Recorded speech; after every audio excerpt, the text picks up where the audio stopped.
और खिलखिलाकर जोर से हंस पड़ी। वही बाकी सब भी उन दोनों को देख के जोरों से ठहाके लगाकर हंसने लगे थे। अब सबको खुद पे हंसता हुआ देखकर ध्रुव आहान ने तुरंत एक दूसरे को भोली सी सूरत बनाकर देखा, क्योंकि अब दोनों को ही समझ में आ चुका था कि वह थोड़ी देर पहले कितना चाइल्डिश बिहेव कर रहे थे और कितनी बुरी तरह से वो दोनों आपस में लड़ रहे थे, जबकि बात भी कुछ नहीं थी। तभी आस्था ने एक नजर आहान ध्रुव को देखा और अगले ही पल एकदम से हंसते हुए बोली, आप लोगों को इतना झगड़ने की क्या जरूरत थी? अंश बड़ा होकर क्या बनेगा क्या नहीं, ये तो मैंने भी अभी नहीं सोचा। ये सुनते ही उन दोनों के कान खड़े हो गए और वे बारी बारी से आस्था को देखकर बोले, हाँ रियली भाभी, आपको कुछ सोचने की जरूरत भी नहीं है। तभी आहान तुरंत आस्था के पास आया और उसकी बाजू को पकड़कर बोला, भाभी, मेरी प्यारी भाभी, मुझे पता है आप भी चाहती हो कि अंश बड़ा होकर बॉक्सर बने, और आप तो मेरी भाभी हैं, तो आप मेरी बात से सहमत होगी। आस्था ने आहान को कोई जवाब नहीं दिया, लेकिन तुरंत ही दूसरी साइड से ध्रुव आस्था के पास आकर खड़ा हो गया और दूसरी तरफ से आस्था की बाजू पकड़कर एकदम से बोला, आस्था भाभी, आप तो खुद डॉक्टर बनना चाहती है ना? आपका बहुत बड़ा सपना है डॉक्टर बनने का, तो मुझे पूरी उम्मीद है कि अंश बड़ा होकर डॉक्टर बनेगा। आस्था ने ध्रुव और आहान को देखा, होंठ सिकोड़े और कुछ नहीं बोली। कहां तो वे लोग अब उन लोगों को ऑस्ट्रेलिया भेजने की तैयारी कर रहे थे, कहां वे लोग अभी एक अलग ही टॉपिक को लेकर झगड़ने लगे थे। तभी अरमान ने गहरी नजरों से आहान और ध्रुव को देखा, क्योंकि दोनों ने आस्था की एक एक बाजू को पकड़ा रखा था। यह बात अरमान भला कैसे बर्दाश्त कर सकता था? वह तो अपनी प्यारी खूबसूरत बीवी पर किसी की नजरें बर्दाश्त नहीं कर सकता, लेकिन यहाँ तो दोनों ने आस्था का हाथ पकड़ा हुआ था। अब अरमान उन्हें खा जाने वाली नजरों से घूरने लगा। अब अपने शरीर पर किसी की नजरें महसूस होते ही आहान और ध्रुव की नजर जैसे ही अरमान पर पड़ी, वैसे ही उन्होंने बारी बारी से अपने हाथों को घूर कर देखा। जिन हाथों से उन्होंने आस्था का हाथ पकड़ रखा था, अब दोनों की डर के मारे घिघी बंद गई और दोनों ने अपने मुंह में अपने हाथ दबा लिए थे। फिर आहान ध्रुव के कानों में धीरे से फुसफुसाया, भाई, अंश डॉक्टर बने न बने, बॉक्सर बने या न बने, लेकिन अगर हमने आस्था भाभी का हाथ नहीं छोड़ा तो हम दोनों कंकाल जरूर बन जाएंगे, इसलिए भाभी का हाथ छोड़, चल भाग यहाँ से। अब जैसे ही दोनों को इस बात का एहसास हुआ, दोनों दुम दबाकर वहां से भाग निकले थे। अब उन दोनों को यूं भागते देखकर सब लोग अचानक चौंक गए, लेकिन वंशिका, रौनक और साथ ही साथ राधिका, रश्मि, नानी माँ, सभी का हंस हंस कर बुरा हाल हो चुका था। वहीं आकाश और सुमित समझ चुके थे कि वे दोनों इस तरह से डरकर क्यों भाग गए। फिर वो दोनों भी उनकी हरकतों पर मंद मंद मुस्कुरा दिए थे। तभी अचानक अविनाश तुरंत ही वहां आया और आस्था को याद दिलाते हुए बोला, आस्था, हम ठीक 1 घंटे बाद यहाँ से निकलेंगे, ठीक है? मैंने पायलट को भी बोल दिया है, वह सिंघानिया मेंशन की छत के ऊपर ही चॉपर लेकर आ जाएगा, क्योंकि सिंघानिया मेंशन बहुत ही ज्यादा बड़ा था, जहां पर आसानी से एक नहीं, एक साथ 2 चॉपर आ सकते थे। इतना सुनकर सभी थोड़ा इमोशनल हो गए और उसके बाद राधिका, रश्मि, वंशिका, रौनक के चेहरे थोड़ी मायूसी सी छा गई, लेकिन वे यह भी जानते थे कि आस्था का जाना कितना जरूरी है। फिलहाल अरमान यह सुनकर तुरंत अपने कमरे की ओर चल पड़ा। वहीं आस्था ने अगले ही पल एक नजर चुपके से बाकी सबकी ओर देखा और मुस्कुराते हुए नानी माँ की ओर देखकर बोली, नानी माँ, हम अभी आते हैं, तब तक आप हमारा खाने वाला सामान पैक कर दीजिएगा। यह बोलकर आस्था मुस्कुराते हुए सीधा अरमान के पास उसके कमरे में चली गई थी। वहां आकर उसने देखा कि अरमान बालकनी की साइड मुंह करके खड़ा हुआ था। आस्था ने उसके पास जाकर उसे पीछे से गले से लगा लिया था और उसे चिपक कर उसकी कमर पर सिर रखकर मुस्कुराई और आहिस्ता से बोली, हम आपको बहुत याद करेंगे, ठीक है? और हाँ, आप अपना पूरा ख्याल रखेंगे और हर रोज सोने से पहले और उठने के बाद सबसे पहले हमें फोन करेंगे और वीडियो कॉल करेंगे, और जिस दिन आपका फोन या वीडियो कॉल नहीं आया तो समझ लीजिए कि हम तुरंत ही आपके पास लौट कर आ जाएंगे। जैसे ही आस्था ने यह कहा, वैसे ही अरमान थोड़ा सा मुस्कुरा दिया और फटाक से वापस घूमकर उसने आस्था को अपने चौड़े सीने से लगा लिया था। अब कसकर सीने से लगाने के बाद उसका सिर बड़े ही प्यार से सहलाने लगा और उसके बालों को चूमते हुए बोला, आप सोच भी नहीं सकती हैं कि आपको खुद से दूर करते वक्त मुझे कैसा महसूस हो रहा है, लेकिन फिलहाल आप अच्छी तरह से जानती हैं कि मैं अपने स्वार्थ के लिए आपको इस तरह से ज्यादा देर तक रोक नहीं सकता हूँ, जबकि आपने मेरी जिंदगी में चारों तरफ सिर्फ और सिर्फ खुशियां ही भर दी हैं, और उन खुशियों के बदले मैं भला इतना ज्यादा स्वार्थी कैसे हो सकता हूँ? आस्था खामोशी से अरमान को गले से लगाए हुए उसकी खुशबू महसूस कर रही थी और अरमान की किसी बातों का कोई जवाब नहीं दे रही थी। उसके दिल और दिमाग में अजीब सी हलचल मची हुई थी और अरमान के सीने से लगे हुए वो बिल्कुल आराम से बोली, पता नहीं अरमान जी, हम जा तो रहे हैं दादाजी से मिलने के लिए, लेकिन ना चाहते हुए भी एक अजीब सा डर महसूस हो रहा है। ऐसा लग रहा है कि कोई हमें आपसे दूर कर रहा है। पता नहीं, जब भी यह ख्याल हमें आता है हमें कुछ अजीब सा डर सताने लगता है। जैसे ही आस्था ने यह कहा, वैसे ही अचानक अरमान की मूवमेंट उसकी कमर पर रुकी और वह आस्था को सीने से लगाए उसकी ओर टकटकी लगाकर देखने लगा। फिलहाल कुछ सोचकर आस्था अरमान से हटकर खड़ी हुई और उसकी ओर देखकर एकदम से हंसकर बोली, अब चाहे वजह कुछ भी हो, अब तो हम ऑस्ट्रेलिया जाकर ही रहेंगे, और हाँ, हमारे एब्सेंट में आप अपना अच्छी तरह से ख्याल रखेंगे। एक और बात ध्यान से सुन लीजिए, आप कोई भी गलत काम नहीं करेंगे, किसी को भी बेवजह नहीं मारेंगे, किसी को भी नहीं सताएंगे और अपना खाना टाइम से खाएंगे। और हाँ, एक और बात है, जब तक हम वापस नहीं आ जाते तब तक आप शेविंग भी नहीं करवाएंगे, ठीक है? अब जैसे ही आस्था ने यह बात बोली, वैसे ही अरमान एकदम से चौंक गया और हैरानी से आस्था की ओर देखने लगा। तब तक आप शेविंग नहीं करवाएंगे? ये लाइन याद आते ही अरमान मुंह बिचकाकर आस्था को सवालिया नजरों से देखने लगा। अब अरमान की आंखों में अपने लिए सवाल देखकर आस्था बात को हंसी में टालते हुए बोली, हम नहीं चाहते कि आप शेविंग वगैरह करके हैंडसम वगैरह दिखाई दे और लड़कियां आपके पीछे भिन्न भिन्न आते हुए आए, क्योंकि कुछ दिनों के लिए हम यहाँ नहीं होंगे ना, आप पर निगरानी करने के लिए। अब आस्था के मुंह से यह जवाब सुनते ही अरमान का दिल किया कि वह जोरों से हंस पड़े, लेकिन वह खुलकर हंस नहीं पाया, केवल हल्का सा मुस्कुराकर रह गया। फिर आस्था के माथे को चूमकर मीठी आवाज में बोला, किसी की इतनी औकात नहीं है और न ही किसी की हिम्मत है कि वह अरमान सिंघानिया की जिंदगी में आ सके। अरमान सिंघानिया ऑलरेडी अपनी जिंदगी आपके नाम कर चुका है, हमेशा हमेशा के लिए मिसेस आस्था अरमान सिंघानिया। यह बोलते हुए अरमान ने आस्था को गले से लगा लिया था और कुछ पल रुककर बोला, एक और बात, मैंने अंश के लिए कुछ प्रॉपर्टी वगैरह खरीदी है, तो आप उन प्रॉपर्टी के कागज जो बेड पर पड़े हैं उन पर साइन कर दीजिएगा, उसके बाद मैं उन्हें देख लूंगा। यह सुनकर आस्था थोड़ी चौंकी, लेकिन उसे लगा कि अंश के लिए तो आए दिन कोई ना कोई कुछ ना कुछ खरीदता ही रहता है, क्योंकि जब से अंश हुआ था तब से ध्रुव, आकाश, सुमित सभी कुछ न कुछ उसके लिए खरीदते रहते थे। आहान ने तो एक से बढ़कर एक स्पोर्ट्स कार खरीद लिए थे, एक से एक महंगी गाड़ियां, बाइक्स वहां मौजूद थीं। वहीं आकाश ने भी अलग अलग तरीकों से कई चीजें अंश के लिए खरीदी थी।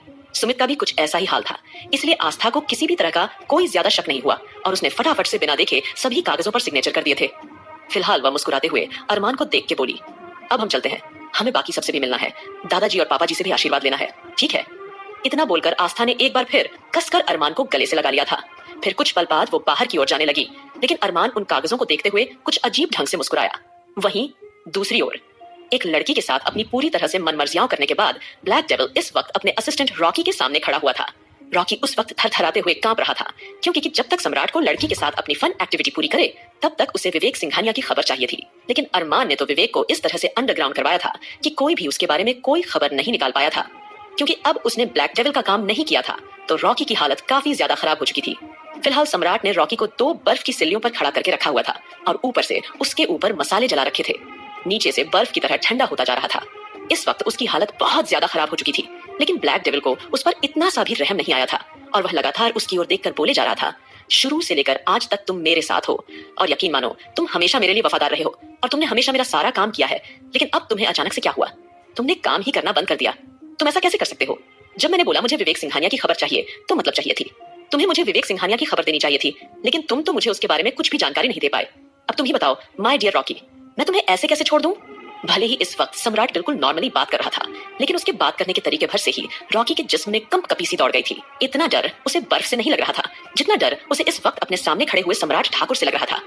सम्राट को देखने के बाद उसकी पैंट पूरी तरह से गीली हो चुकी थी और अब सम्राट ने जैसे ही रॉकी की ओर देखा, अगले ही पल उसने एक तिरछी सी मुस्कुराहट दी थी और गहरी आवाज में बोला, ठीक है, आ जाओ। यह बोलकर अपने हाथ इस तरह से साफ करते हुए सम्राट वापस से अपने शानदार हॉल में जा बैठा था। इस वक्त उसके हाथ में एक सिगार मौजूद थी और लगातार वह उसके कश लगाए जा रहा था। फिलहाल अचानक ही वह सिगार पीता पीता जोरदार तरीके से जानदार हंसी हंसने लगा था। अब सम्राट को इस तरह से बेवजह यूं ही हंसते हुए देखकर उसके जितने भी बॉडीगार्ड थे जो कि उसके विला में मौजूद थे, जो कि उसके डार्क विला में मौजूद थे, वह सभी थर थर कांपने लगे थे, क्योंकि सम्राट का यूं ही बेवजह हंसना इस बात की गवाही दे रहा था कि न जाने कितने लोगों के खून की नदियां बहेंगी। फिलहाल हंसने के तुरंत बाद उसने अपना चेहरा एकदम इमोशनल लेस कर लिया और एकदम चिल्लाया, अरमान, अरमान माय डियर फ्रेंड अरमान, आखिरकार तुम उस विवेक को अंडरग्राउंड करने में कामयाब हो गए, वरना रॉकी जिसे बाल में से खाल निकालने की उसकी ताकत और हिम्मत दोनों है, वो भी उस विवेक को ढूंढ नहीं पाया। लेकिन मानना पड़ेगा, वाकई मेरे दोस्त, तूने विवेक सिंघानिया को कितनी चालाकी से गायब करवा ही दिया। लेकिन फिलहाल तू उस तूफान से कैसे बचेगा अरमान, जो तूफान धीरे धीरे तेरी ओर बढ़ रहा है। यह बोलते हुए सम्राट फिर से जोरों से हंसने लगा था। वहीं दूसरी ओर अब जल्द ही सारी फॉर्मेलिटीज पूरी हो चुकी थी। अंश एक बार फिर घूम फिरकर अरमान की गोद में आ चुका था और आंखों ही आंखों में अरमान ने उसे इंस्ट्रक्शन दे दिए थे कि उसे पूरी तरह से अपनी माँ का ध्यान रखना है। वहीं आस्था उदास मन से सबसे गले मिलने के बाद फिर सभी के सामने अरमान को भी गले से लगा लेती है। कुछ पल के लिए सभी दूसरी तरफ मुंह फेर कर खड़े हो गए थे, लेकिन आस्था ने अरमान को कसकर गले से लगाकर रोनी सी आवाज में कहा, हम आपको बहुत याद करेंगे और हाँ, दादाजी से मिलने के बाद हम जल्दी लौट आएंगे। अगर आपका कभी दिल करे हम लोगों से मिलने का तो आप तुरंत वहां आ जाना, ठीक है? आस्था ने जैसे ही मासूमियत से यह कहा, वैसे ही अरमान के होठों पर हल्की सी मुस्कुराहट तैर गई और उसने उसके माथे को चूम लिया। कुछ देर बाद नानी माँ ने भी आगे बढ़कर आस्था को गले से लगाया और दबी हुई और धीमी आवाज में बोली, गौरी बिटिया, अपना बहुत ध्यान रखना। आपको क्या लगता है क्या चल रहा था अरमान के दिमाग में और आगे क्या होगा आस्था और अरमान की इस कहानी में, जानने के लिए सुनते रहिए दोस्तों पॉकेट FM। वह समझ चुके थे कि अगर अरमान इस तरह उखड़े अंदाज में बैठा है तो जरूर वह सारा सच जान चुका है। फ्लैशबैक अरमान, जो कि उस वक्त अंश के साथ दादाजी से मिलने के लिए जा रहा था और अंश आस्था के जाने वाली बात उन्हें खुद बताना चाहता था, लेकिन जैसे ही वो अभिमान जी के कमरे के बाहर पहुंचा वैसे ही उसने DNA वाली बात अभिमान जी और दादाजी के मुंह से सुन ली थी। उसके बाद उसने फार्म हाउस की सिक्योरिटी फुटेज चेक किए जिसमें वसुंधरा ने अभिमान जी को किस तरह से वीर की सच्चाई बताई थी।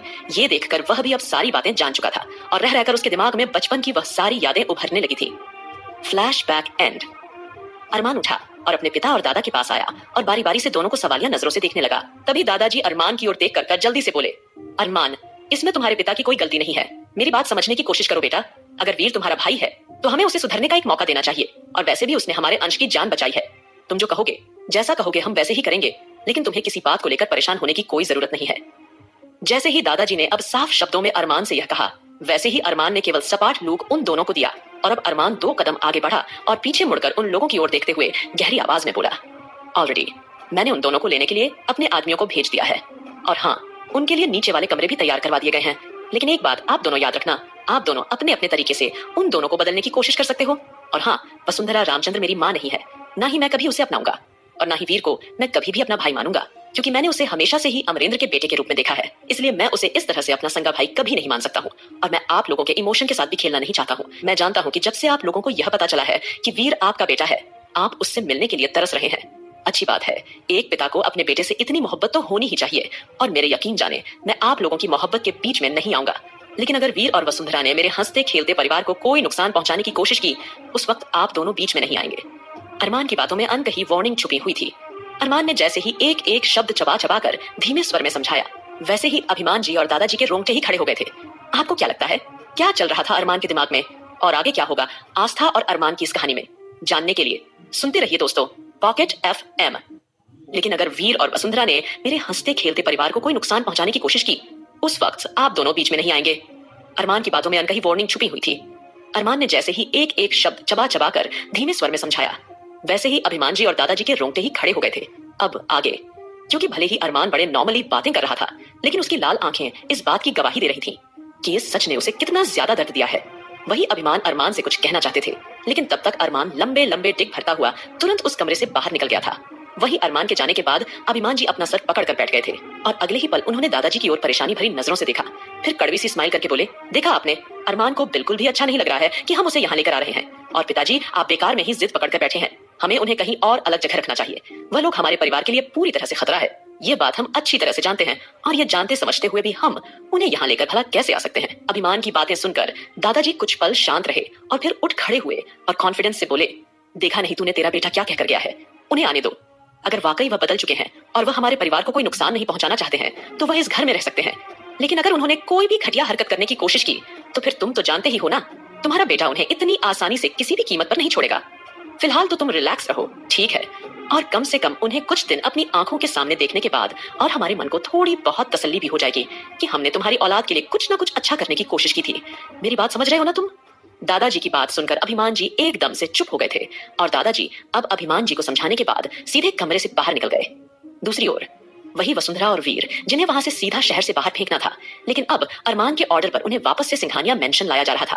और जब से वसुंधरा को यह पता चला था, वह पूरी तरह से खुशी से झूम रही थी। वह तो कब से इसी बात के इंतजार में थी कि कोई ना कोई मौका आए और उसे वापस से सिंघानिया मेंशन जाना पड़े। लेकिन उसे इस बात के बारे में दूर दूर तक कोई अंदाजा नहीं था कि उसकी इतनी सी भी गलती इस बार उसे सीधा मौत के घाट उतारने वाली थी, क्योंकि इस बार अरमान बिना झिझके उसके प्राण ले चुका होगा।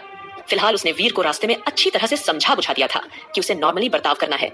वह किसी भी तरह की कोई घटिया चाल ना चले, और ना ही वो किसी तरह की चाल चलेगी, क्योंकि उन्हें सबसे पहले वहां सबका भरोसा जितना होगा, और धीरे धीरे उन्हें सिंघानिया मेंशन के साथ साथ पूरे सिंघानिया अंपायर को भी अपने नाम करवाना है। कहीं ना कहीं इसी मकसद के साथ वह सिंघानिया मेंशन जाने के लिए पूरी तरह से तैयार थे। उनका सिर्फ एक ही मकसद था, किसी भी तरह से अरमान से सभी प्रॉपर्टी के कागजों पर हस्ताक्षर करवाने का, और उसके लिए उन्हें बहुत ही सब्र से काम लेना था। कहीं ना कहीं अपनी पूरी चाल चलने के लिए वह लोग सिंघानिया मेंशन की ओर रवाना हो चुके थे। वहीं दूसरी ओर इस वक्त अरमान अपने जिम रूम में मौजूद था। एक बार फिर अरमान में पहले वाले अरमान की झलक साफ दिखाई दे रही थी।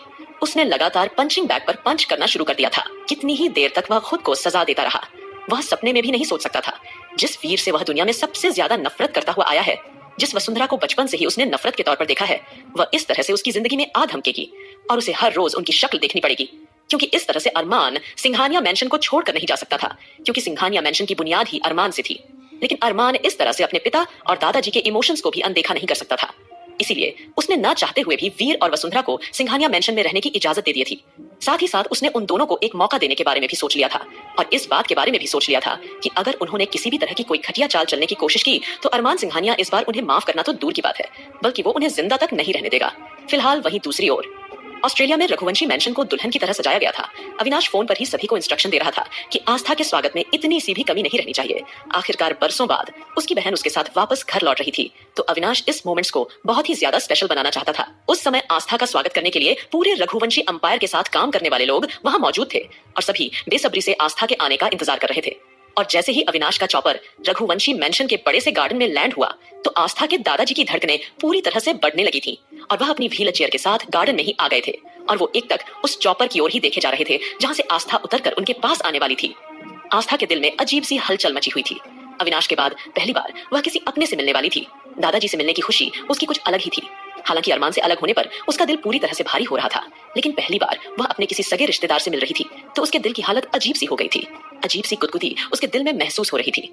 फिलहाल जल्दी ही आस्था रघुवंशी मैंशन के शानदार से गार्डन में मौजूद थी और उसने अंश को गोद में थामा हुआ था और चौपर के वापस जाने के बाद आस्था की निगाहें नम आंखों के साथ मुस्कुराते हुए बड़ी ही कमाल की शख्सियत यानी कि दिग्विजय रघुवंशी आस्था के दादाजी पर गई। अपने दादाजी को देख के आस्था अब खुद को रोक नहीं पाई और अंश को अविनाश की गोद में सौंपते हुए तेजी से दौड़कर अपने दादाजी से लिपट गई। वहीं एंजल की आंखें भी यह दृश्य देखकर पूरी तरह से भर आई थी, क्योंकि एंजल आस्था की बचपन की तस्वीर से अनजाने में नफरत करती हुई आई थी। उसे रह रहकर यही लगा करता था कि अविनाश किसी ऐसी लड़की को ढूंढ रहा है जिसे शायद वह प्यार करता है या फिर वो उससे शादी करना चाहता है। लेकिन जब से उसे ये पता चला कि अविनाश पागलों की तरह अपनी बहन को ढूंढ रहा है, तब से आस्था को लेकर उसकी फीलिंग, उसके जज्बात पूरी तरह से बदल चुके थे और वह भी अब अविनाश की तरह आस्था को बहुत प्यार करने लगी थी। फिलहाल दिग्विजय सिंह जी अब बरसों बाद अपनी प्यारी पोती को देखकर फुले नहीं समा रहे थे। कभी वह उसके गालों को चूम रहे थे, कभी आस्था के हाथों को देख रहे थे और अचानक उनकी आंखों के सामने आस्था का वह जन्मदिन याद आने लगा जिस दिन उनके परिवार पर राजवीर साइको किलर एकदम काल बनकर टूटा था। दादाजी आस्था से मिलने के बाद कुछ ज्यादा ही भावुक हो गए थे। अचानक ही उनकी पलकें फड़फड़ाने लगी और उनकी आंखें भारी होने लगी। ये देखकर आस्था थोड़ा सा घबरा गई और घबराकर उसने अविनाश की ओर मदद के लिए देखा। अविनाश ने आंखों ही आंखों में आस्था को शांत रहने का इशारा किया और उसे धीमी मगर मीठी आवाज में कहा, दादाजी तुम्हें इतने सालों बाद वापस देखकर कुछ ज्यादा ही एक्साइटेड हो गए हैं। शायद इतनी एक्साइटमेंट वो बर्दाश्त नहीं कर पा रहे हैं, लेकिन तुम फिक्र मत करो, थोड़ी देर में वह नॉर्मल हो जाएंगे। जल्दी ही अविनाश ने कुछ लोगों को इशारा किया और जल्दी ही कितने सारे लोग वहां दौड़े चले आए और फिर दादाजी को अपने साथ लेकर जाने लगे। उनके जाने के बाद कितने सारे ऑफिस के स्टाफ मेंबर्स वहां गए और आस्था का फूलों से स्वागत करने लगे। आस्था जिस जिस जगह से जा रही थी उस जगह पर फूल बरसाए जा रहे थे। आस्था इतना भव्य स्वागत देखकर मन ही मन बहुत ही ज्यादा खुश हो रही थी। पहली बार आस्था अपनी ससुराल से मायके आई थी और मायके में आकर उसे ढेर सारा प्यार मिल रहा था। इस वक्त उसकी खुशी का कोई ठिकाना नहीं था, वरना बचपन से लेकर आज तक नानी माँ के अलावा उसकी जिंदगी में मायके के नाम पर कोई नहीं था। अगर कोई था तो वो थी नानी माँ। लेकिन आज उसे भरे रिश्ते मिले थे, तो इस वक्त उसकी खुशी की कोई सीमा नहीं थी। आस्था ने जल्दी ही खुशी के साथ रघुवंशी मैंशन में अपना पहला कदम रखा और वहां पर उसका बिल्कुल इंडियन तरीके से भव्य स्वागत हुआ। आस्था के कदमों की छाप को थाल में उतारा गया था। तब तक दादाजी भी थोड़ा स्टेबल हो गए थे और सब कुछ अपनी आंखों से खुश होकर देख रहे थे और अचानक भावुक होकर धीरे से बुदबुदाएं मेरी गोरी वापस लौट आई। अब आस्था ने एक बार और दादाजी से मुलाकात की और उनके हाथों में अपने नन्हे से अंश को थमा दिया। अंश को देखकर तो दादाजी और भी ज्यादा भावुक हो उठे और एक्साइटेड होकर बोले, ये तो बिल्कुल मेरी गोरी जैसा है।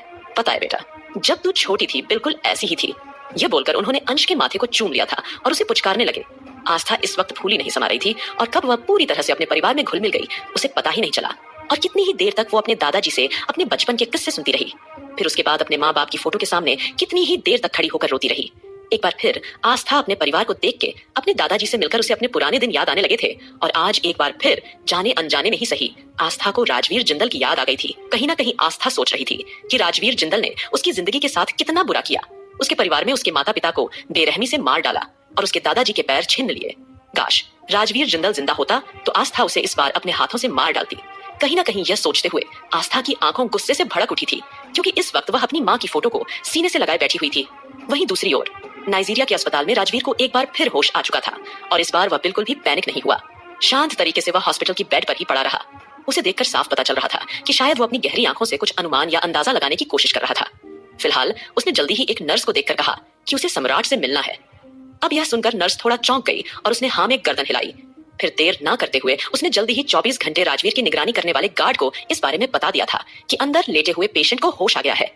अब यह सुनकर वह गार्ड पूरी तरह से एक्टिव हो चुका था और जल्द ही उसने सम्राट को नोटिफिकेशन छोड़ दी थी। और सम्राट को जैसे यह पता चला कि राजवीर को एक बार फिर होश आ गया है तो उसकी खुशी का कोई ठिकाना नहीं था और उसने खुश होकर रॉकी को देखकर अचानक ऑर्डर दिया, चलो अब एक काम तो तुम ठीक से नहीं कर पाए, इसीलिए मैं तुम्हें दूसरा काम देता हूँ। मेरे गुरु राजवीर जिंदल को होश आ गया है, जाओ जाकर उन्हें सही सलामत मेरे मेंशन में लेकर आओ और यहाँ का सबसे बड़ा शानदार कमरा उनके लिए तैयार करवाओ। अब जैसे ही सम्राट ने यह इंस्ट्रक्शन दिया तो ये सुनकर रॉकी ने मन ही मन में राहत की सांस ली थी, क्योंकि कम से कम उसकी जान तो बच गई थी। हालांकि उसका शरीर दर्द से पूरी तरह से टूटा जा रहा था, लेकिन वो अब और देर नहीं करना चाहता था और इसीलिए देर ना करते हुए उसने राजवीर के स्वागत की तैयारी करनी शुरू कर दी थी। आपको क्या लगता है क्या चल रहा था